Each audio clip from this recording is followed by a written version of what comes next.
Hello, and welcome to Weed and Grub.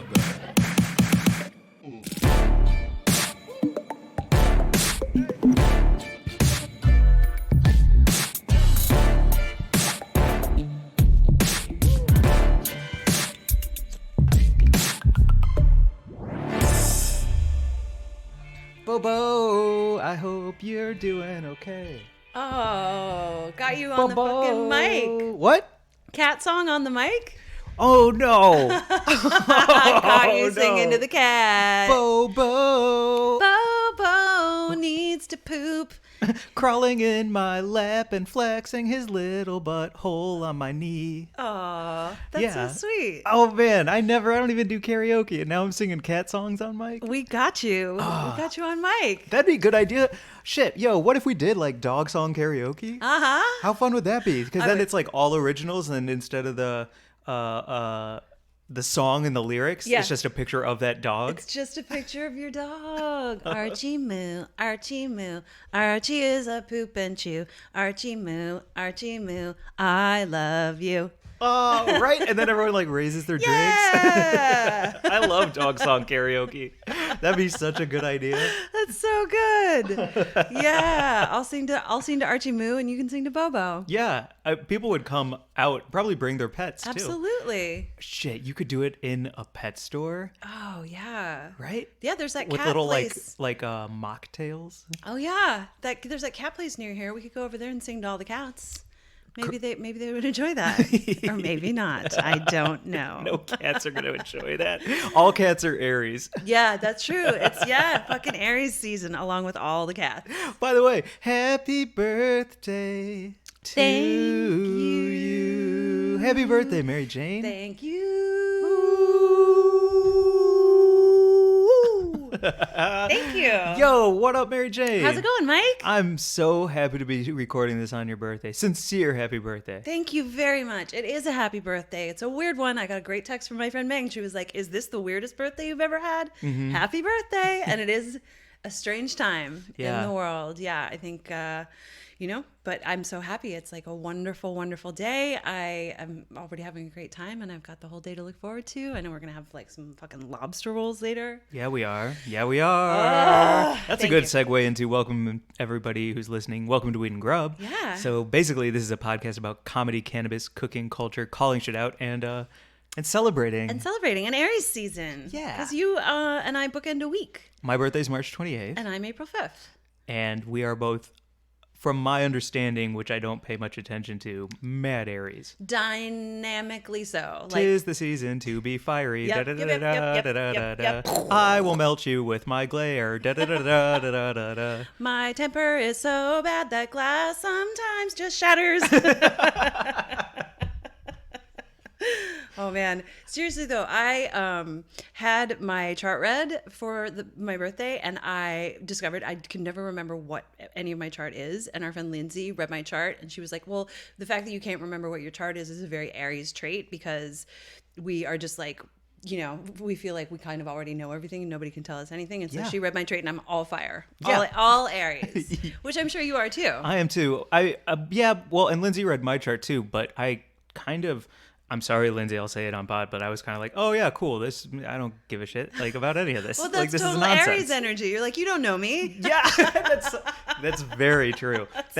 Yeah, because she did. She sent this whole beautiful long thing, and I kind of like skimmed it, and I was like, all right, Yeah. cool, great. I don't know. I mean, it is interesting for me. Like, I mean, it's not interesting to anyone else, so I'm not going to share any of it here. Like, I'm not going to talk about my horoscope, just like I wouldn't dare to tell you about my fucking Thank God. dreams or like, when I ate mushrooms. Like, I'm not going to tell you about those things. Nobody wants to hear your horoscope. No, they don't. But Good. I'm so glad you're not going to. I would have been like, okay. All right, do we really have to hear about this?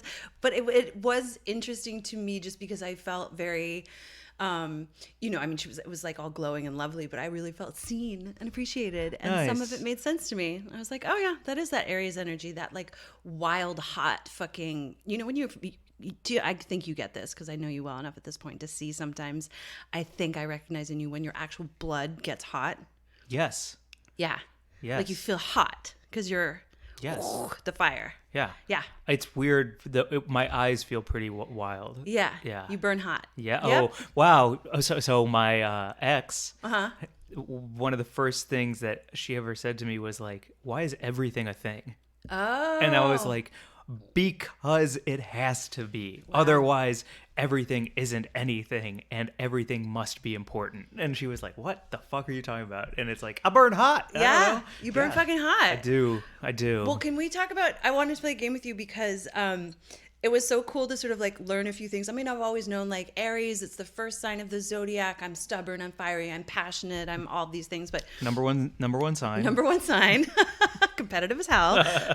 But I wanted to pull up some. I like the idea of like somebody who's like some weak ass Sagittarius being like, actually, it makes more sense to do this. And I'm like, you're like the 12th sign. Yeah, what are you, nice?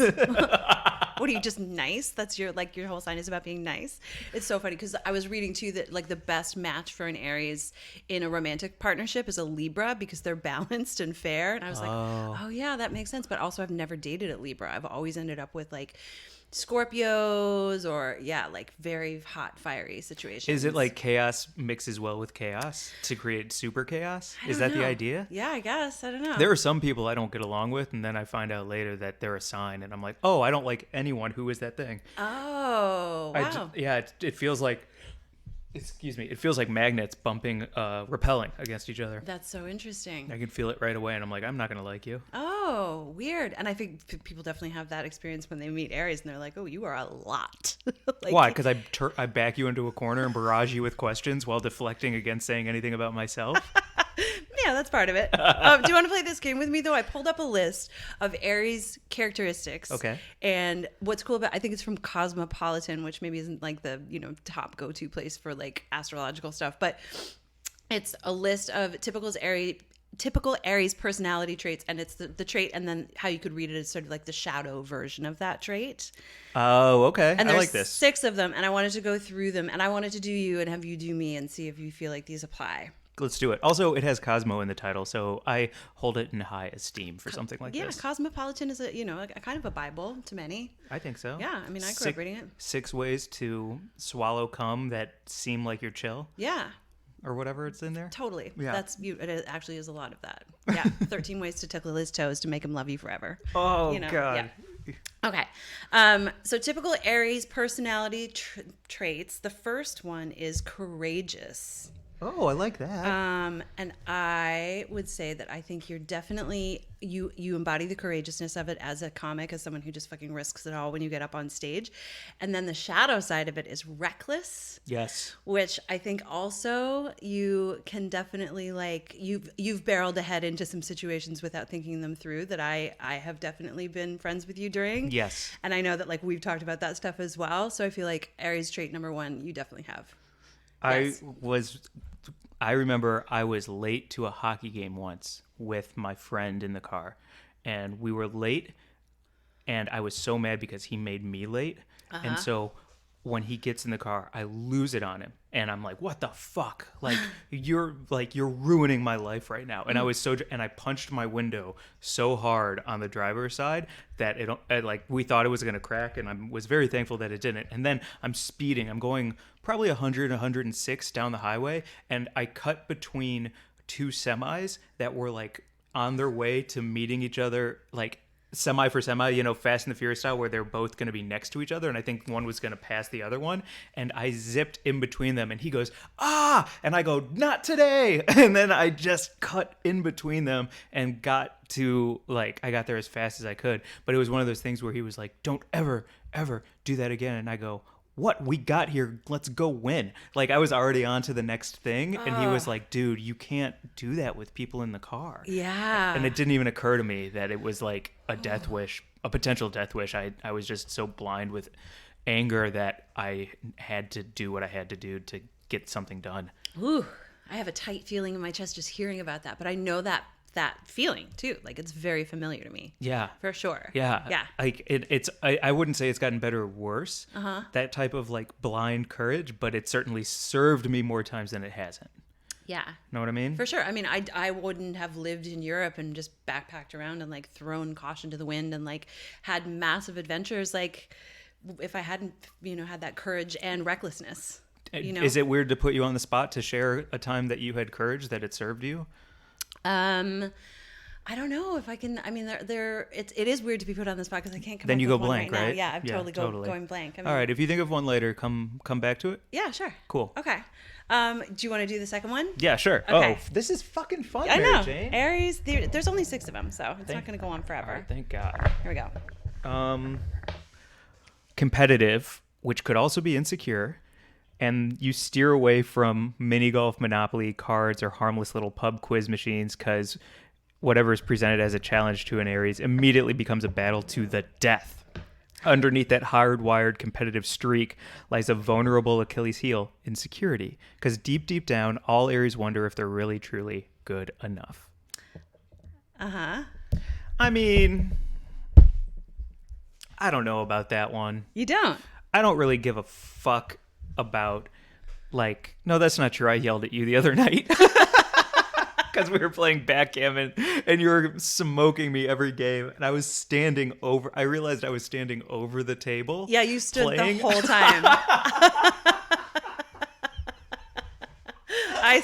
I sat and you stood, and I was like, what an interesting dynamic. To play backgammon. To teach you how to play backgammon. I was showing you. You had never played before. And I was like, oh, it was your birthday. We did it for your birthday. And I was like, let's play backgammon. And you were like, this is awesome. And then you stood and you fucking zeroed in on it, and you had that total fucking hockey goalie energy where you were just like you didn't really pay attention to anything other than the dice and the board for a solid 3 hours. Yeah. And eventually you won. I did finally win. Yeah. Yeah. And then I would start talking shit right away. Yeah. Yeah. I was like, oh, we shouldn't keep playing, right? Let's go. Yeah, I'm done now. I've kicked your ass. And I was like, well, I'll see you back here again, Padawan. Yeah. You're so good at backgammon. Thank you. I am mad competitive. I would say in this, I'm also deeply insecure. So both the positive and the shadow side of that. I definitely like we were playing bananagrams at our friend Alexis's house. Oh yes, this is a good story. And it was 8 of us, I think. Everyone had sort of broken up into groups to play board games. It was such a fun evening and a great party. And then it was game time. And so 8 of us circled around the table in the dining room, and we were the bananagrams group. And I realized very quickly that everyone was there to play very seriously. It got quiet. It got real quiet, and we were all playing bananagrams, and I knew in the first game that I could win. I could totally win.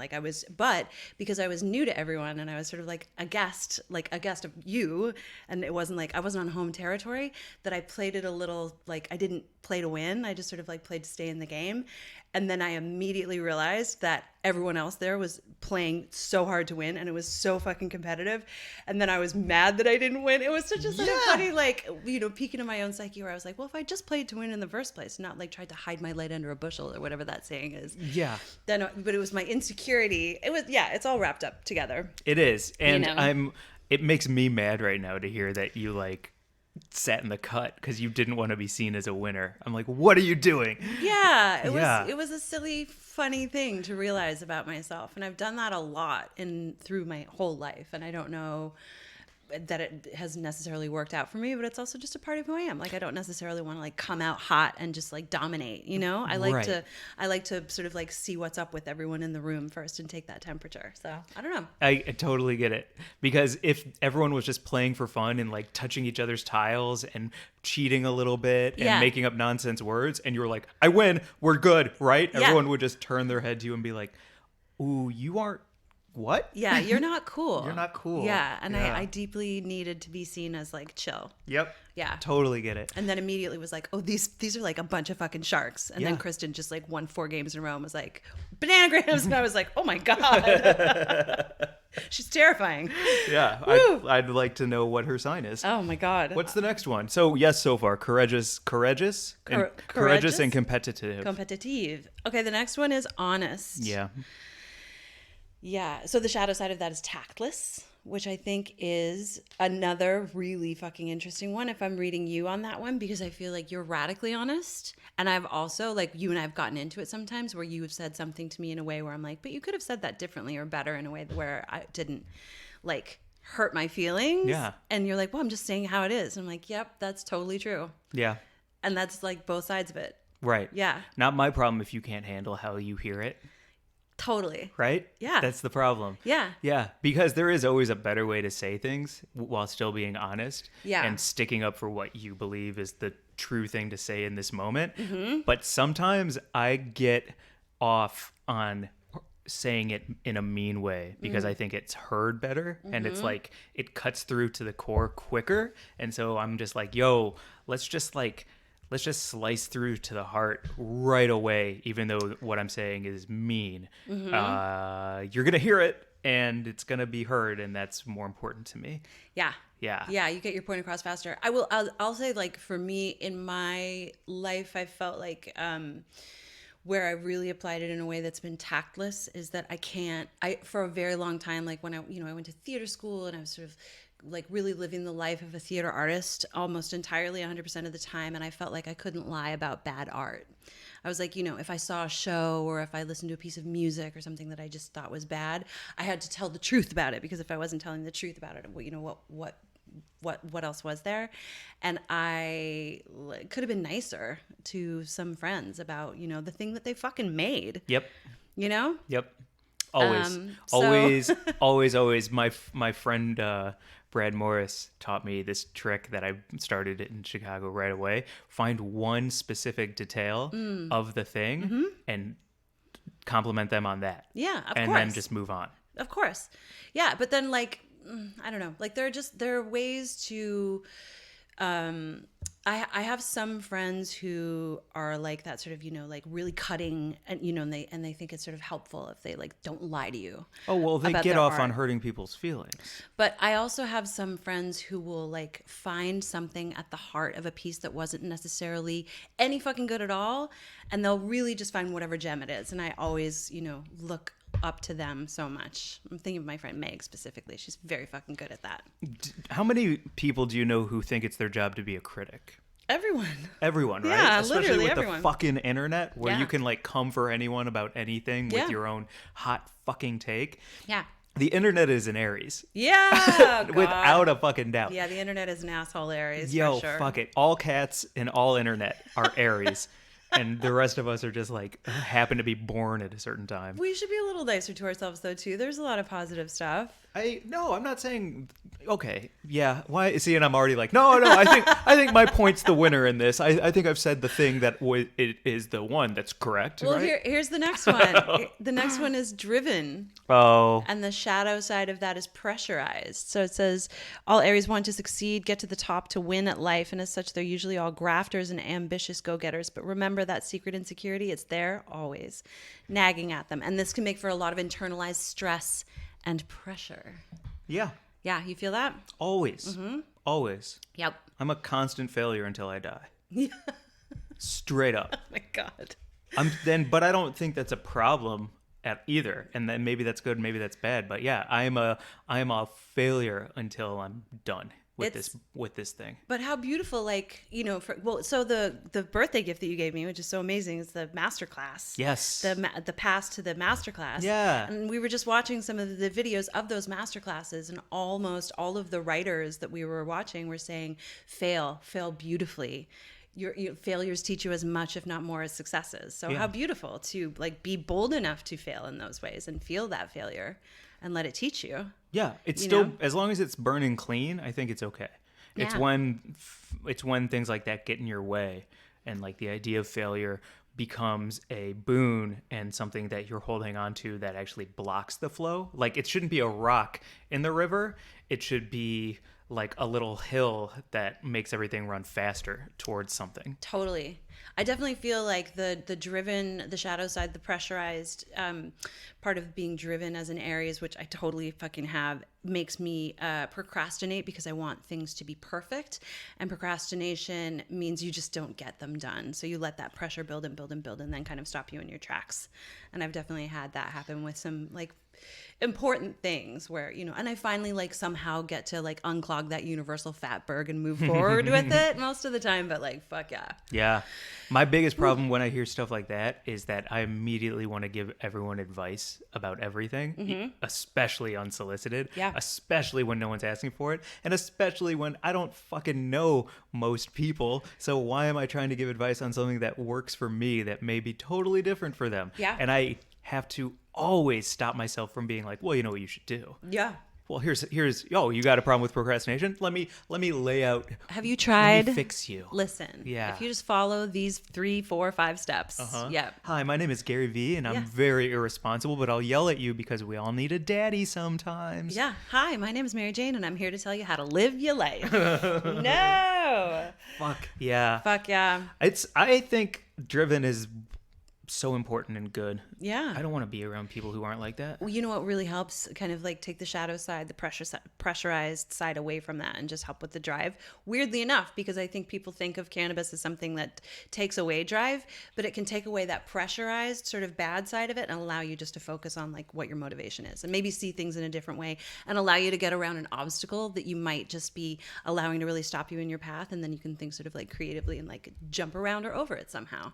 It is flow. Mm-hmm. Yeah. Cannabis is flow. Yeah. Damn. Yeah. I had a little of that Tinley stuff that we had the other day. It was just like a little 5 milligram. And like, I literally felt something release in my body and brain where I was just like, yep, there it is. Here I am. That little flow. Yeah. It's almost like it moves your subconscious to the forefront and your aura just gets a little thicker. I don't know. It's almost like your soul goes outside of you. Yeah. Or something. Like it turns you inside out. That's so good. Yeah. Yeah. All right. Here's the next one. Generous. Yep. Which can also be seen as overbearing. Aries are giving, warm, generous. Are we perfect?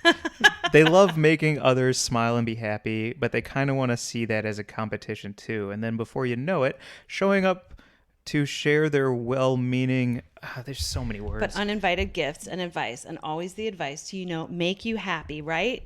Oh, wow. So it's like that generous to a fault, which I will say, you and I've experienced this with you actually recently because of birthday season, and you gave me a gift and I was like, it's too much. And I felt like I failed you on your birthday because your gift was so, and then you were like, can you? And I was like, right. Okay. Let's just cool it. This is just a time to just feel good about like receiving and not like that I have to give. But yeah. Like if I said, oh my gosh, you look great today. And you were like, well, you look great. And also amazing. And also you smell good and you're a good writer and everything about you is nice. Totally. Thank you so much for saying that about me. Yeah. Yeah. I'm a definite like, and I was raised to be this way too. Like I fight for the check always. And I've done it at times when that definitely hasn't benefited me at all. Like I haven't been in a position where I can do that, but I feel like that competitive need to sort of assert my generosity. I'm just going to call it out. You had a mobster yell at you for trying to grab the check. Oh yeah, in New York. Yeah, at Florio's. Oh man, in Little Italy. Yeah, we went. I was with my ex Scott, and we went to this amazing pizza pie joint where they like smoke cigars in the back room, and it was run by mobsters. Totally run by mobsters. New York, yep. like gangs of New York style. Totally. Just fat cats with their back to the wall so they could see the front door and who's coming and going. Yep, and. Fucking great margarita pie and a cheap bottle of wine. And when the check came and I tried to pay, the waiter grabbed it and glared at me and then slowly handed it to Scott and was like, no, not like that. No. Women don't pay here. Not here. Damn right. And were you like, fuck you, or were you like, oh God, okay. I felt a little taken aback. I was definitely put in my place. Yeah. I was like, this is not a place for me to like assert my fucking dominance. Yeah.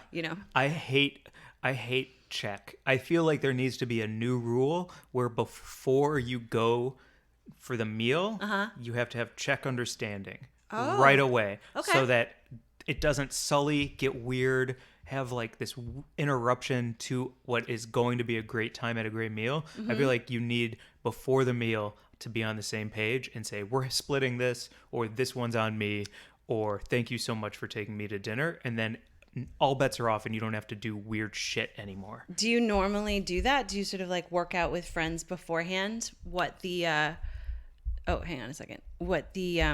check protocol is going to be? No, but I'm coming up with it now and I think it's a great fucking idea. Okay. Tell me if you're taking me to dinner, and we can have a good time. But don't do the goddamn thing where like both our hands are on it and like we loosely put our debit cards down. Like either smack it down. And I fucking hate the person, and I've done it before because I think it's such a good move, where you like pretend to go use the bathroom and then hand the server your the best card. move. I do that all the time. I know, it's so good. All the time. It's so good, and then it's like, oh, already took care of it. Maybe that's the best of the worst. But like, I just feel like there needs to be a system in place pre-meal so that we all know what we're getting into, and it doesn't have to be that fucking conversation. Do you disagree? I don't disagree. I think especially like, you know, when you're a freelancer or an artist and you're like generally, you know, one fucking paycheck away from like being, you know, not able to pay your rent. Like it's an important conversation to have, especially like, you know, I remember years ago in New York, you know, we were all scrappy actors and scrappy artists, and we used to go out for beers after the show that we were doing. There was this one couple, and they were always like scrapping with the rest of us over like who was going to put in $1 more or less to cover the tip. And I later found out that they were like super, super, super well off. And fuck them. That sort of like disappointed and pissed me off more than anything, because I was like, just don't play the scrappy game if you don't have to. Like they were just, I think, afraid of sort of admitting to the fact that they had the means. I don't know. It just was a weird gross check thing where I was like, you could have just picked it up for all the rest of us. At any time. And it doesn't have to be every time. We like you as people. We're not hanging out with you because you're rich. Yeah, you just could have picked it up that one time that we all had $3 beers and the check was $24. Like you didn't have to pretend that it was hard for you to put down $3 as well. That's disgusting. Still sticks in my craw a little bit. But anyway, name okay. them. Name them. I'm not going to name them. They're actually really lovely people. No, fuck that. They're dead to me. I don't even know them. Last Aries typical. Oh, can I say one more generous trait. thing? Yes. I think the generous thing too is like, it's so self-serving for me at the same time. Like if I can give a lot and then I end up getting a lot from that. So there is also a competitiveness to my generosity at the end of the day. Like I try and be as thoughtful as I can, as self-aware as I can be, as open and honest at all times. But it's all to serve me at the end of the day. Well, because it makes you feel good. Because it makes me feel good. And so there's actually technically not. Are you playing with my birthday sand? Yes, I love this shit. My birthday sand. It's cool. I know. It's like that moldable blue sand. It's awesome. It's gonna be everywhere by the end of the night. I love it so much. Yeah, it does. But you know, I don't really find fault with that. Like, what is the problem? Wasn't there a Friends episode about it? Being generous. Was there? I feel like that's the only... Friends is a terrible show, but I feel like there was one episode where everyone was like, no, everything good you do is for yourself. And it was this big existential philosophical question that they summed up in 21 minutes with rich white people in New York. Well, like, not to promote Ayn Rand, because I think she was a fucking terrible person and a fascist, but The Fountainhead, did you ever read it? You've actually recommended it to me a couple times. I mean, it's a fucking great read. She was a pretty amazing writer with fucking terrible ideas. But a big part of The Fountainhead is that altruism, that altruistic sort of like doing something for others, is a terrible idea. And that the fountainhead of all progress is man's ego. And that, you know, you should always do everything for yourself. And that's the fountainhead. That's the where everything springs from. Mm-hmm. Would you hate it so much if you...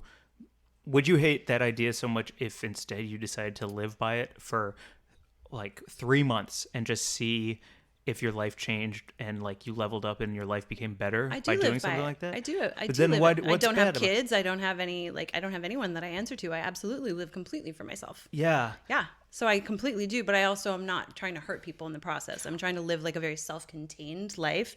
The altruistic sort of part of it that she really paints in The Fountainhead is the idea of that sort of like self-serving altruism where you're doing good in order to be seen a certain way by society. And it's sort of like, actually, she paints it as this like really kind of despicable quality.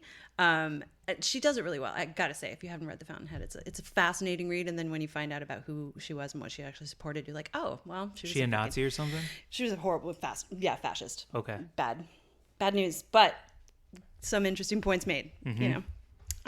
So interesting. You know, on that tip, the generosity tip, it's like, you know, yeah. I would audible it. Yeah, sure. be generous to others because it makes you feel good is not a bad thing. I feel like everyone listening to this is like, yeah, we all do that. Yeah. That's what it is. It makes me feel great to give a gift. Yeah. Yeah. Okay. Okay, what's the last one? The last one is energetic, the shadow side of which is exhausting. 100%. You're exhausting. Yeah. Yeah. I know. I know. I know. But it's fucking great. I forget that people have lives. Yeah. Once I get going on a project or something I'm passionate about, I forget that people are humans and will just go forever until somebody's like, hey, man, we got to go home. And I'm like, why? Yeah. We still have so much to do. And then they're like, because like we have like families and people and like dinner. And I'm like, oh, I guess if you're weak, sure. Sure. If you're weak and that's like something that also you do, great. But I guess you just don't care enough. Like Yeah. I am exhausting. But it's also wonderful because I've gotten so many things accomplished with you that I think I wouldn't have pushed myself to do otherwise. You know, a bunch of stuff, including like touring from Alaska to Los Angeles, or, you know, we would have been at South by Southwest because we pushed so hard, or any of the things that we've done with this podcast and any of the other things that we're putting out into the world right now too, you know? Yeah. A huge part of that is the fact that you're like pretty relentless. And there have been nights when I've been like, I am tired. And you're like, well, don't stop for another hour and then maybe you can go to bed. Yeah, exactly. Exactly. Yeah. Yeah. I mean, I like that. I like it though. Yeah, I do too. I love the fact that like I want to burn super bright yeah. and super hot and then just call it a wrap. Yeah. That's kind of like, I want to be a white hot blue flame. Yeah. And then I just want to like extinguish super fast and call it a life. Yeah. I don't think I want to like trail on and Well, you can burn hot for a very fucking long time. and I am. Yeah. Yeah. I mean, I have like a long life ahead of me, but I'm gonna I use a lot of fuel. You're going to burn hot the whole time. I use a lot of the world's energy, I think. I think about that a lot. Like sometimes I wonder how much energy is out there for all of us to go around. And I think I take a bit more than other people. Like I think I suck up a lot of the Earth's. Well, fire takes a lot of oxygen to feed it. Damn, You know? preach Yeah. on that. You know who I was just watching in that masterclass thing that you gave me that I'm so fucking excited about? Thank you. It was Werner Herzog, who has got to be a fire sign. Because he's like, an alien I'm going sign. to teach you filmmaking. One, I don't storyboard. Storyboards are the tools for a coward. I was like, holy fuck, dude. He is like just on fucking 11 all the time. Yeah. And seemingly like quite calm, but I am sure he is not. Do you know the calmed. story He's about- so chaotic? He's He's so chaotic. Do you know the so story exciting. about him being shot during an interview? No. And then he just kept doing the interview because it was like a non-vital wound. What? Who shot him? I'll pull it up right now. You got to pull it up because that is absolutely insane. He's got to be a fire sign. Werner Herzog. We got to look it up. The storyboard is the tool of the coward. I was like, wow, dude, you are just full of piss and vinegar. Do you have it there? Werner Herzog gets shot during an interview and doesn't miss a beat. Wow.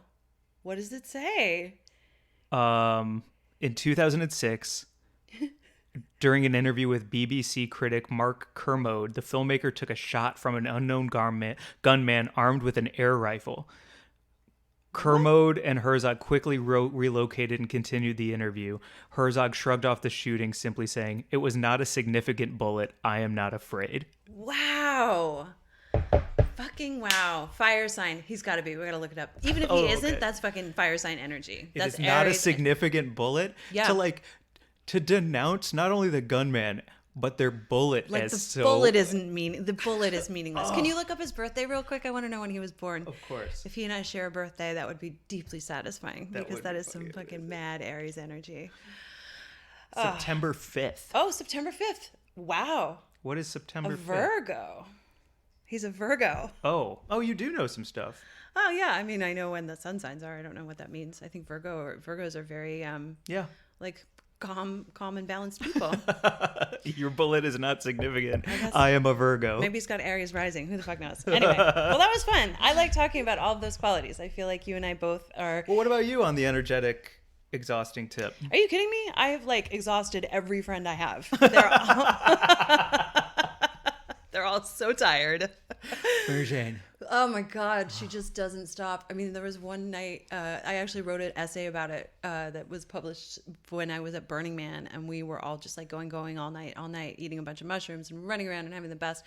And they were all going to bed as the sun came up, and I just ate another whole handful of mushrooms and went for another 6 hours because I was just like, whatever that fire inside me was that was burning, I just needed to keep going with it. Yes. And I couldn't stop. And I mean, you know me, like there are nights when I don't sleep. There are long stretches where I'll go for like 3 or 4 hours a night for weeks. I'm very, I burn hot. My energy is exhausting sometimes, but it also means that I've gotten so much done. I mean, you know, my friend Mark used to joke about it. He's like, you know, when you talk about your life, I'm always like, oh yeah, and then, you know, you're going to come out with some other wild story because I've just been, I don't know, always running. I've been running since I was little. There should be a number 7 to that, and it should be Aries, great at making projects and doing drugs with. Yes. That should be number 7. Aries, fun as hell. Fun as hell. Yeah. Get high and get creative. Speaking of hell, yeah, pretty good place if you if you want to come along. Yeah, I mean, you know, it was so fun to like find you and realize that not only do we have the same initials, but we bookend a birthday week. We're both Aries. When we go walking and taking Molly together, I feel more comfortable if I'm on your left and you're on my right, and I'm a lefty and you're a righty. Yep. Yeah, totally. It's a lot of cool stuff. So I'm fucking glad to have found you, my fellow Aries. Oh, so we make a bigger flame. Yeah. That's when Aries get together, the flame gets bigger. Yeah. Shit, Or yo. maybe just hotter. Hotter. Maybe we're white hot together. Bigger is cool too. Bigger, hotter. Yeah. Whatever. Yeah, whatever, man. Damn. Let's burn it all down. I mean, when we all get out of this time that we're in and the new world is, you know, sort of emerging, I think that there's going to be a lot of need for a lot of energy and generosity and other, you know, traits that hopefully you and I can bring to bear on new things that need all of our fire. Yeah. You know? I'm excited to burn it all down and build it back up. Yeah. Fuck yes. Are you going to do a birthday wish tonight? I am going to do a birthday wish. If I have a candle to blow on, I will definitely do a birthday wish. Okay, well, let's go take like a lick the finger, dip it in some Molly, amount of Molly, and go make some fucking lobster rolls. Hell yes. Is that cool? That is fucking cool. Play some music. Let's play some fucking music. Baste some meat. Oh, you know what I want to listen to? What? Kid Cudi. Yes! Yes. Fuck yeah. Fucking, that's it. All right. Okay. Now everybody knows what we're doing. Thanks everyone for listening. DM us at Weed+Grub on IG. Email us at wg@weedandgrub.com if you have any stories for us to share or pictures to show us of what you're up to, your stash during this time. Yes, and hit Mary Jane up on her Instagram at @thisismaryjane_. She has been reading people's explore pages for them. So if you enjoyed this episode and you want to share what your sign is and if it tracks and if it is who you are, and then send her your Instagram explore page, a screenshot of it, she is sharing them and kind of reading them the way that somebody would read their star chart. Yeah, it's been really fun. Thanks. Yeah, I've had a great time doing it. There were a few people who reached out and were like, what's my IG explore or say? And I read it for them and they were like, holy fuck. Like, you got it. Yeah. So yeah, send it on over at this is Mary Jane _. Hell yeah. Happy fucking birthday, Mary Jane. Thanks, Mike. Happy fucking Aries season. Happy Aries season. Everyone, I hope you're safe and happy and cozy. Ooh, lobster rolls.